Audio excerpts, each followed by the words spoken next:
Hello, I'm Kevin Berger, author of Atheism is Untenable, Objecting to the Absence of Belief, Bogus, the Intellectual Dishonesty of Non-Belief, and Debating Dilettante, Transgenderism, and the Unfalsifiability of Identity. Apologetics is a system of arguments in defense of something. That's not what I do here. As someone who is explicitly irreligious and agnostic, I have no need for apologetics and cannot logically shift the burden of proof for an irrelevant claim that I never made in the first place. If you imply otherwise or demand that I prove my God, you will have exposed your own dishonesty and lose any credibility. No, I apply skepticism and polemics to the claims that atheists make, chiefly among them the assertion to not make any claims, which is self-defeating. This is Justified Nonetheless. Please remember to like, share, subscribe, and turn on those notifications. Let me begin by repeating what I said at the beginning of the prior video and in the pinned comment of that video. I don't dispute what the modern colloquial definition of the word atheism is today. I have eyes, I can see, I can read, I have ears, I can hear. I am fully aware that most self-identifying atheists today define atheism in negative sense of a lack of belief in deities. I do not dispute what the definition and the usage are now. I also don't argue that this is the wrong definition. Words can mean whatever we use them to mean. If you really wanted to use the word chicken to refer to human flesh, while that would probably result in some awkward dinner parties, there's nothing inherently wrong with it. It only becomes an issue when you're trying to effectively communicate or intentionally redefine terms in a way to further your own argument, because that's a logical fallacy. Namely, it's the definist fallacy or persuasive definition fallacy. So yes, atheism is often defined today as a lack of belief in deities as opposed to belief in their non-existence. And yes, it is perfectly fine to use the term in that way. What you can't do is say that that was the original usage of the term, or that the term never meant belief in the non-existence of deities, because that is obviously, demonstrably, irrefutably untrue. That is false. That is a lie. Also, this is not intended as an argument for the existence of a deity or to burden shift, because, as I have repeatedly said, as is expressed in bright red letters on my banner, is expressed in my bio page, and is stated in the introduction of this very video, within the first 60 seconds, I am explicitly irreligious and agnostic. I cannot possibly burden shift for a claim that I don't make in the first place. And while we're on the subject of epistemic justification, I don't assert to know that any deity exists. As far as I understand it, the average atheist doesn't claim that no deity exists. I assent to the proposition that one likely does exist on a provisional basis. If there's no difference between not believing in deities and believing they don't exist, then the average atheist assents to the proposition that none exists on a provisional basis. That places us on even footing. So how can I possibly have some burden of epistemic justification for my position that they don't also have for theirs? Alternatively, if one wishes to argue that there's some phenomenological distinction between not believing X and believing not X, well, that's a claim too. You just have that burden of proof regarding human cognition instead of for the existence or non-existence of deities. It's an independent claim that invokes its own burden of proof. Aron's deception is that he's saying atheism never meant the non-existence of deities. The average atheist deception is in pretending that there is an asymmetrical burden of epistemic justification. There isn't. Anyone who makes any claim incurs a burden of proof accordingly, whether that's for the existence of a deity, the non-existence of a deity, or the claimed distinction in brain activity between not believing X and believing not X. There are no free rides. That being said, whether a deity exists or not, whether anyone knows it or not, whether anyone claims to know it or not, whether anyone believes it or not, is entirely irrelevant to my actual point. Aron Ra is lying. This is incontrovertible. When he says that the word atheism never meant belief in the non-existence of deities, that is unequivocally a lie. It is. Now that we have that out of the way, I can look forward to the trolls who will undoubtedly ignore this and insist that I am burden shifting, that I prove my God and defend Aron despite the fact that he clearly is lying anyway. And I can block these willfully ignorant and intellectually dishonest skeptators without an iota of guilt. I had some intellectually dishonest weasels who insisted that I was mistaken on the development of the terms atheism and theism, and never wanted to back down from a challenge. And being one who actually enjoys research, I have done some more research and have more evidence to crush their hopes and dreams. If we look at the Greek dictionary by Johann Scapula from circa 1540 CE, you will notice that there is an entry for atheos, the root of atheism, along with the derivatives of atheos. You will also find an entry for theos.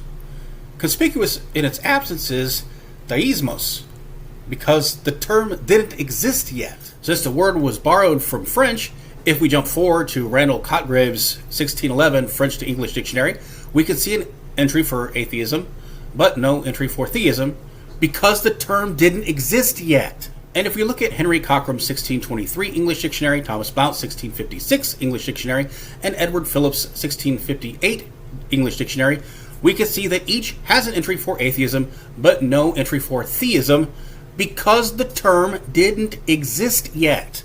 Remember, the first appearance of the term atheism in English was with the French spelling of atheisme in Philip de Mornay's A Work Concerning the Trueness of the Christian Religion in 1587. And if we jump forward again all the way to 1678 to Robert Cudworth's The True Intellectual System of the Universe, we see the first appearance of the word theism. That is 91 years later.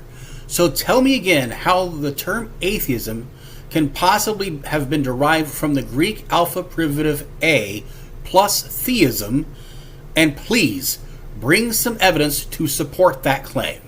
It's painfully obvious to anyone with a modicum of intellectual honesty that the term was derived from the existing atheos, denoting the negation of deity, plus the Greek suffix ismos, denoting belief, doctrine, or practice, etc. That gives us belief in no deity. And sure, you can play your stupid childish word games and say, no, it means belief without a deity. To that, I say, if you are without a deity, how many deities do you have? None. You have no deities. And you can say, no, it means without a belief in deities. But that ignores how the Greek grammar functions, and you have no evidence to support that claim. Finally, I'll remind you that Antony Flew acknowledged that the usage at that time was in the positive sense, advocated to change it, and based on his stated reasoning for the change, it was to burden fix and avoid the need for any epistemic justification. But hey, I'll extend some charity. Aron Ra and others assert that the term atheism was unambiguously used in the negative sense to refer to mere lack of belief as distinct from belief to the contrary. Now, I agree the term was used to refer to not believing in deities. There is evidence to support that.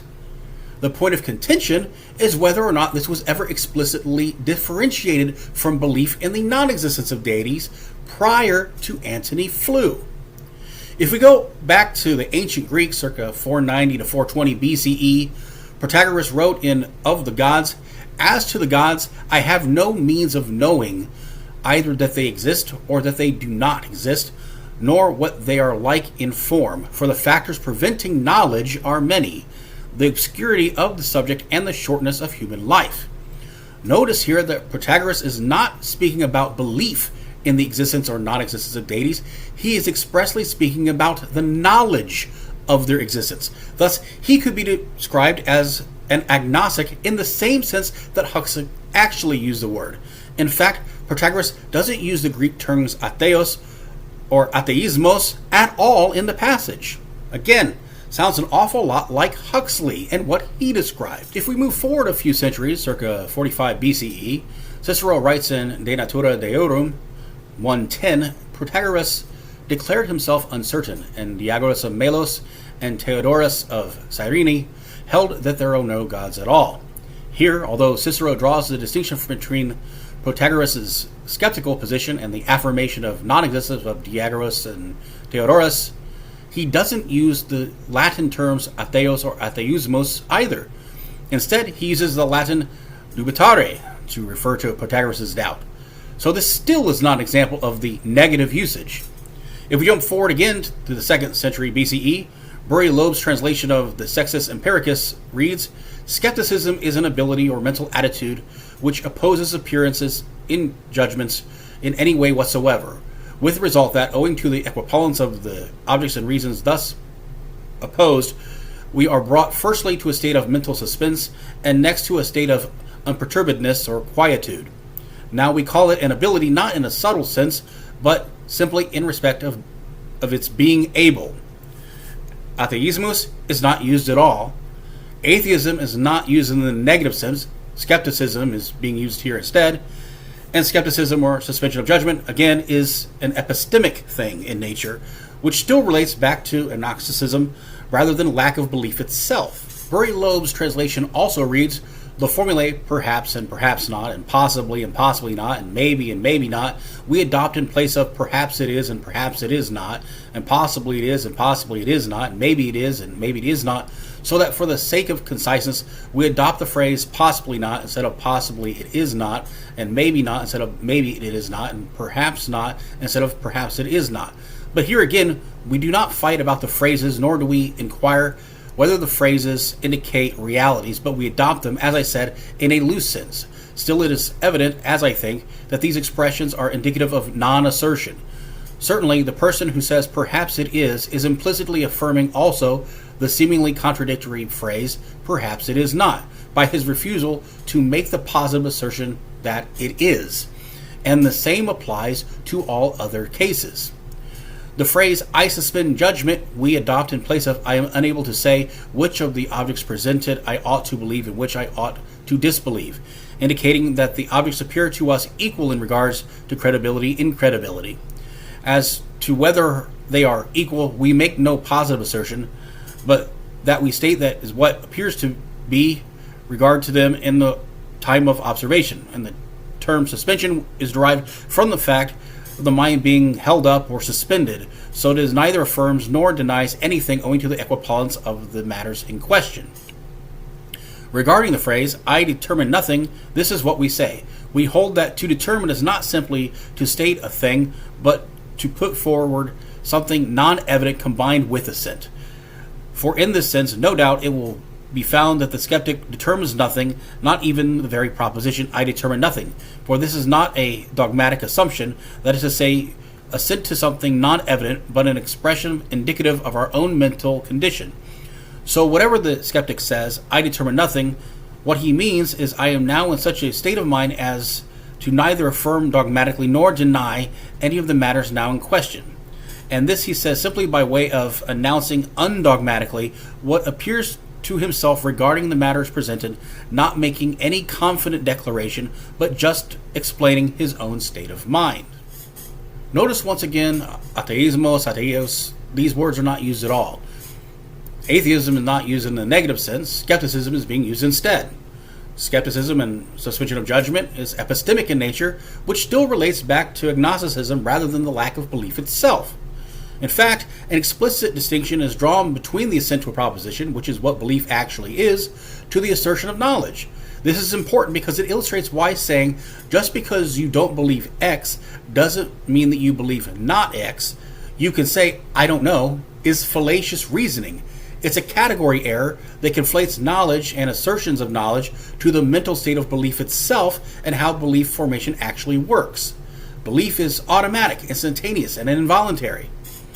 Finally, this in turn demonstrates why the suspension of judgment leads to agnosticism, but not necessarily to a lack of belief itself. Skepticism and suspension of judgment pertain to the recognition that belief is unwarranted. Yet, people believe all sorts of things that are unjustified, and that still doesn't imply closed-mindedness, certainty, assertion, or knowledge. Belief is just a provisional assent to a proposition. That's it.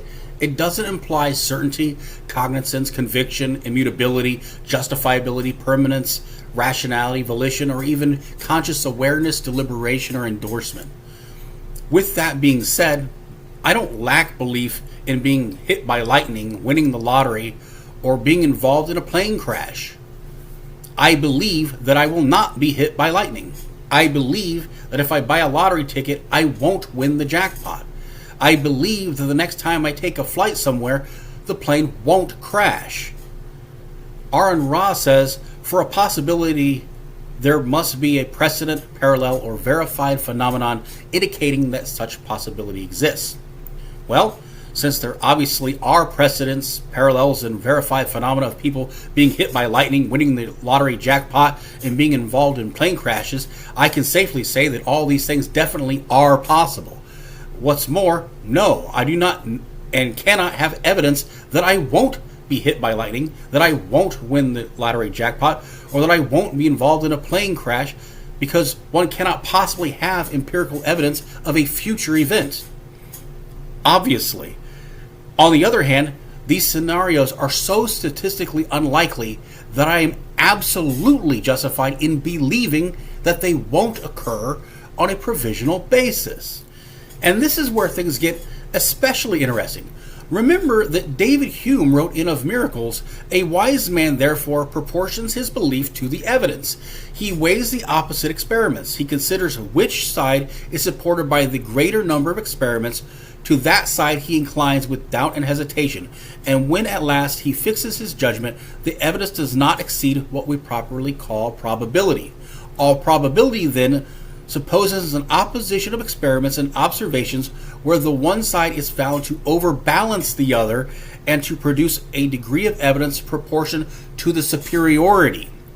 In all cases, we must balance the opposite experiments where they are opposite and deduct the smaller from the greater in order to know the exact force of the superior evidence." In other words, skepticism, when applied properly, is a comparative analysis of the epistemic warrant in favor of a proposition to the epistemic warrant in favor of the negation.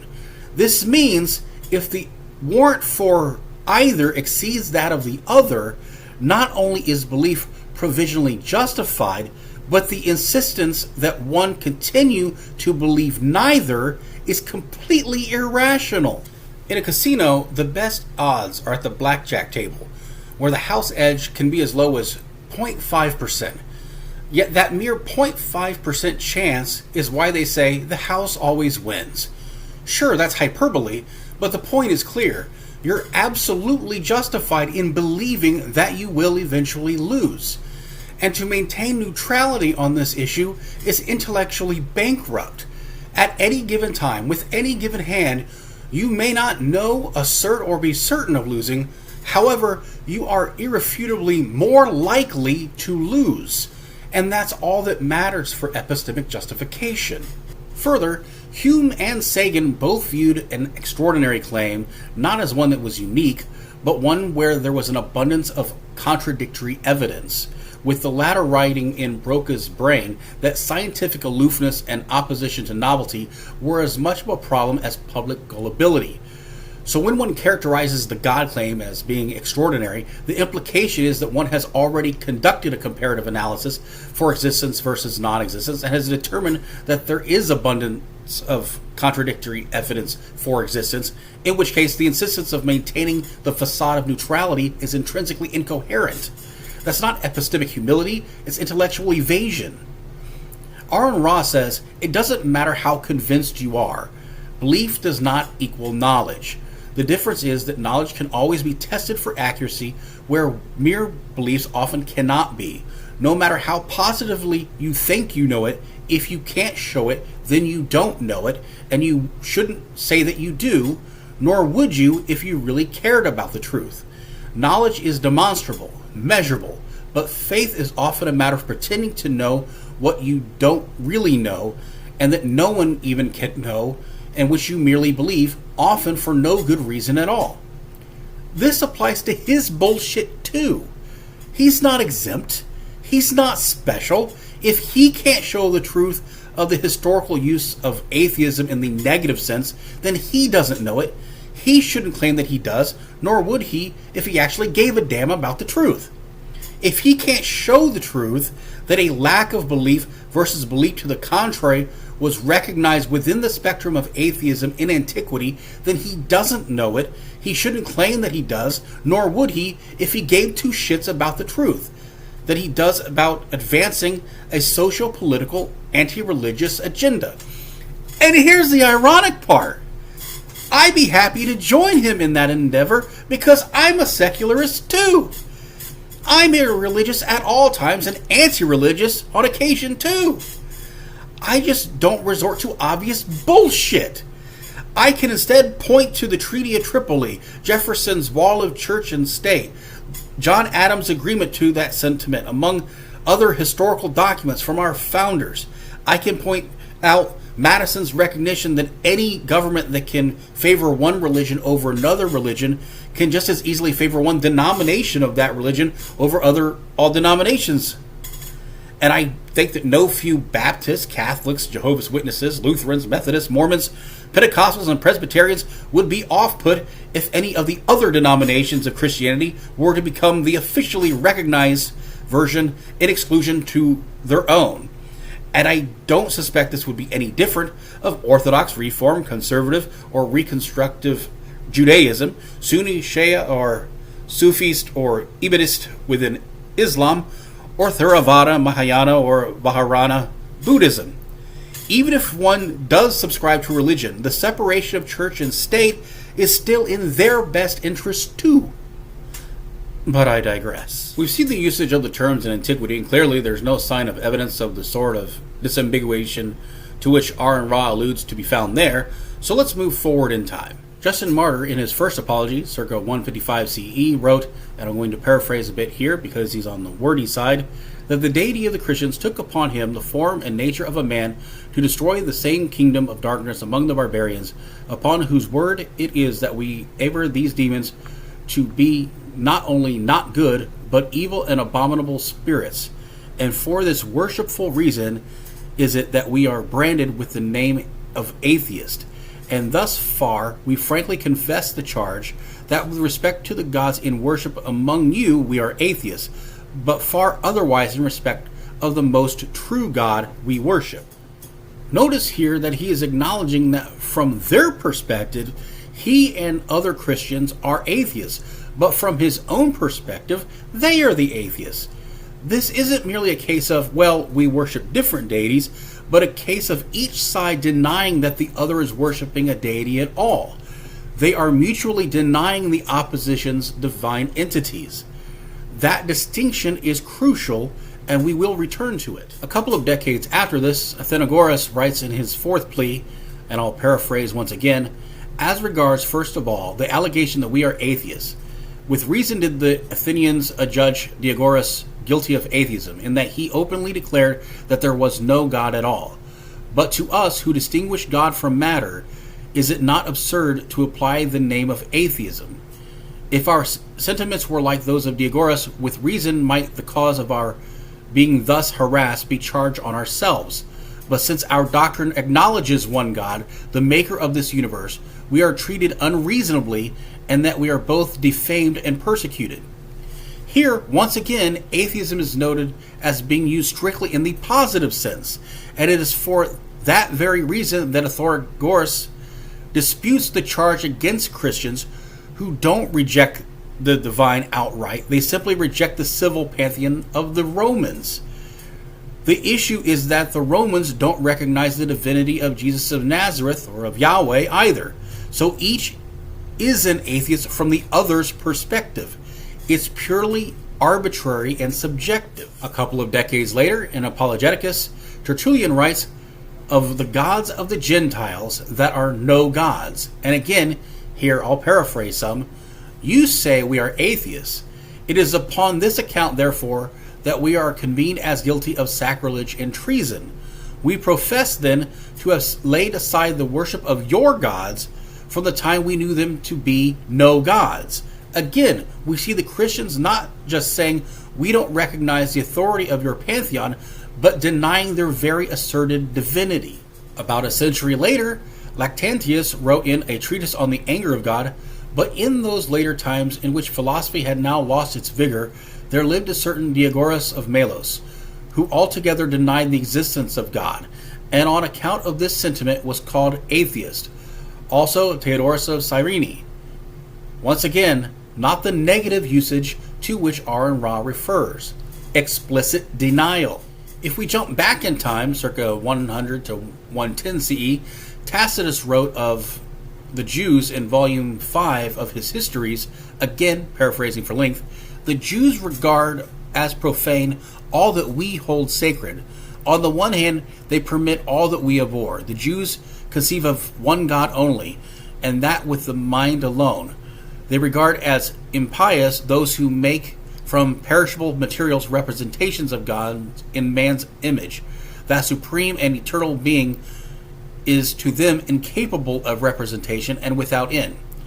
Tacitus explains Jewish distinctiveness not as an equal recognition of another divine order, but as a rejection of Rome's gods, a threat to civic religion. Tacitus isn't saying Jews have their God and we have ours. He frames Jewish rejection of Roman gods as impiety, atheism in the Roman sense. Each of these confirms atheism equals a denial of the object's divinity. They were saying, you deny what we worship as a god, therefore you are godless. And crucially, they're saying, we don't recognize your God either. This is critical because these 2 points form the basis for, if you don't believe in our God, you don't believe in any God. It's not a matter of preference or henotheism. And honestly, Aron Ra's explanation of the usage as a pejorative doesn't make any sense otherwise. Think about it. If you are of the persuasion that your deity or pantheon is the only real one, what else could calling someone who doesn't accept it godless possibly mean? The pejorative only makes sense in that context. Not that the opposition prefers some other deity or pantheon like fans of a rival sports team, but that the legitimacy of that entity is denied wholesale. That's the very point that Athenagoras was making in his plea, and he even draws attention to 2 cases where the usage was justified in contrast. This crystallizes my point. They are not saying that the opposition worships an alternative God, but they are without any God, with no God. That is the essence of the term as it was used. The interpretation that Ra suggests isn't just unsupported by the data, it isn't even coherent. And that's without even considering that even with his interpretation were supported in that regard, it still does nothing in terms of the claimed negative usage. In each case, either 1, it's explicit denial, or 2, it's not disambiguated. The negative usage, exclusive to the positive usage, is nowhere to be found. Consider this concrete example as an analogy. The Byzantines crowned Michael I Rangave as their Roman emperor. Western Europe, on the other hand, crowned Charlemagne. Neither side recognized the sovereign authority of the other. After Pope Leo III crowned Charlemagne emperor of the Romans, Byzantine authorities refused to recognize that title. They still regarded themselves as the only legitimate Roman emperors. It wasn't until 812 CE in a peace treaty that the Byzantine Emperor Michael I was granted recognition, and even then only with serious caveats. Charlemagne was recognized as emperor, but not emperor of the Romans, preserving the Byzantines' exclusive claim to that title. As a result, if the Byzantines identified themselves as a subject of Emperor Michael I, from the Romans' point of view, they had no emperor, and vice versa. That being said, to play the devil's advocate for a moment, this raises this question. How prominent was religious inclusivity at the time? I mean, sure, different cults gravitated to different deities within the same pantheon, sure. But how did the Romans, Greeks, and Egyptians, etc., recognize the legitimacy of other religions and their deities and pantheons? Simply showing preference to their own in a henotheistic manner. Well, generally speaking, the Greeks were polytheistic and syncretic.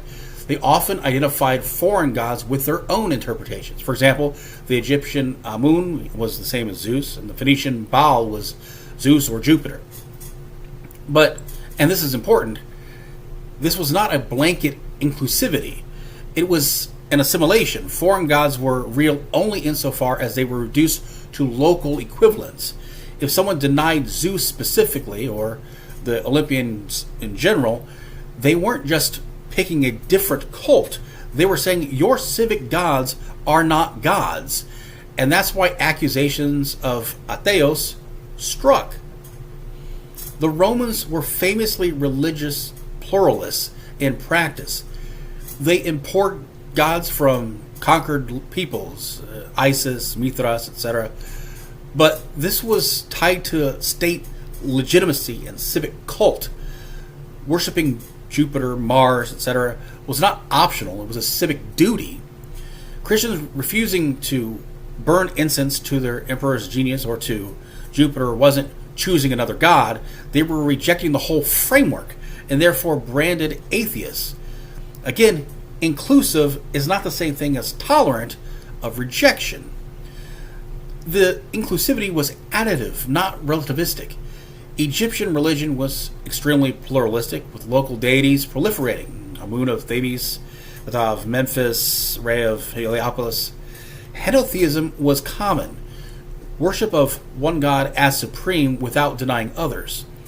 But again, denial was not tolerated. Then we come to the turning point, which is Christians versus pagans. Christians categorically denied the existence of pagan gods, not reinterpreted, not assimilated them, but called them idols or demons. Pagans returned the charge. If you reject our gods, you reject the gods wholesale. Thus, the real binary battlefield emerges here, where exclusivity is explicit and mutual. So while yes, Greeks and Romans often absorbed foreign gods into their systems, that syncretism was assimilationist, not relativist. It didn't create space for lacktheism or atheism in the negative sense as described. In other words, the recognition of other deities was social-politically motivated and or they recognized as the same entity with a name change. Plutarch writes on Isis and Osiris of this equivalency of pantheon of deities, stating, and this again is paraphrased for brevity, we have seen that Osiris is a copy of Dionysus. The equivalence of Osiris and Dionysus, a connection of the Apis, clearly gave rise to a view of Osiris and Serapis as Epiphas. Sirius is equated with him as a name for the sun, which happens to sound the same, and while the equivalence of Eros is purely literary, arising from incursion into Hesiod. Foreign gods were only admitted through equivalence to Greek ones. This wasn't inclusivity, but name-swapping, assimilation. If you denied Dionysus, you denied Osiris, and vice versa. The issue arose because Jews and Christians acknowledged divine being, Yahweh, Christ, but because they refused to honor the civic gods. Romans called them impious and often rolled that into atheos. Now, the Jews were originally henotheists and became monotheistic later, but unless I'm mistaken, this occurred prior to the existence of the term atheos, atheismus, etc. Scholars widely agree that it was henotheistic and malatrous. Yahweh was worshipped exclusively, but other gods were acknowledged as existing. For example, who is like you among the gods, O Yahweh? Exodus 15:11. This isn't a denial of other deities, it's preference. Exilic and post-exilic Judaism, around the 6th to 5th century BCE, moved toward exclusive monotheism. Other gods are no longer seen as real, but as idols or nothings. For example, all gods of the nations are idols, but Yahweh made the heavens. Psalm 96:5. So by the time Jews are interacting with the Greeks and Romans, they're not henotheists anymore. They're strict monotheists. Thus, by the time the Greeks and Romans were labeling Jews as atheoi, Jews were already strict monotheists, which makes them, from their perspective, denying our gods, and denying all gods but Yahweh equals atheos. So, to summarize, the historical record consistently undermines the modern claim, most notably advanced by Aron Ra, that atheism was originally and unambiguously used in the negative sense of a mere lack of belief. When we explore the ancient Greek sources, Protagoras expresses agnostic skepticism regarding knowledge of gods, not a lack of belief in them. Athenagoras and Theodorus of Cyrene explicitly deny the god's existence, and Cicero uses dubitare to doubt, and other terms, not atheos or atheismos, to describe these positions. Sextus Empiricus distinguishes assent, denial, and suspension of judgment, epoch, but never employs atheismus for the latter. Suspension is epistemic, not a latheist doxastic state. When we explore early Christian apologists, Justin Martyr, Athenagoras, Tertullian, Lactantius, they repeatedly acknowledge being called atheists by pagans because they deny the divinity of the civic pantheon. In turn, they call the pagans atheists for rejecting the Christian God. This reveals a binary, mutually exclusive framework. If you deny our gods, you deny gods altogether. When we consider Roman political theology, Cicero links denial of the gods directly to moral collapse and civic disorder.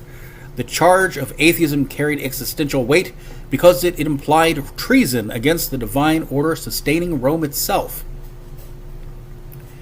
When we consider the issue from henotheism versus mutual denial, we find that while Greeks and Romans sometimes assimilated foreign gods via interpretatio Graeca, refusal to honor civic pantheon or denying its divinity outright rendered one atheos. It was not a neutral descriptor, but a pejorative of cosmic and civic disloyalty.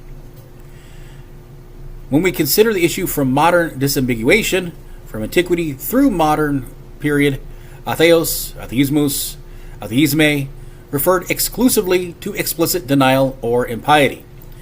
Antony Flou's presumption of atheism in 1976 seems to mark the first major attempt to redefine atheism in the negative sense of a mere lack of belief, a usage without evidence of a historical precedent before the late 20th century. In conclusion, the historical evidence from Greek skepticism to Roman political theology to Christian apologetics shows that the term atheism originally denoted explicit denial of the God's existence or refusal to honor their divinity. Mutual accusations of atheism arose whenever rival groups denied the legitimacy of each other's gods, and not from a neutral lack of belief. There is no evidence of a clear distinction between a lack of belief and belief in the non-existence in any ancient, medieval, or early modern source using atheismos, atheisme, or atheos. The negative usage thesis collapses under historical scrutiny. Its first major articulation appears only in Flou's 1976 work, not in classical, patristic, or medieval literature. Thus, modern lacktheism is a philosophical neologism retroactively imposed onto the text, not a historical usage. The term atheism, for over 2 millennia, presupposed denial, not a mere lack of belief. That being said, yes, you can use the word however you want to use it, and that's perfectly fine. But if you say that the word atheism never meant belief in the non-existence of deities, or that this wasn't the original usage, I am extremely confident in saying that you're lying. Nonetheless, you're always free to provide some actual evidence to support your claims, in which case I will humbly concede. So, Aron, this is my challenge to you to demonstrate your integrity by either providing sufficient evidence to support your claims or to concede that you were wrong.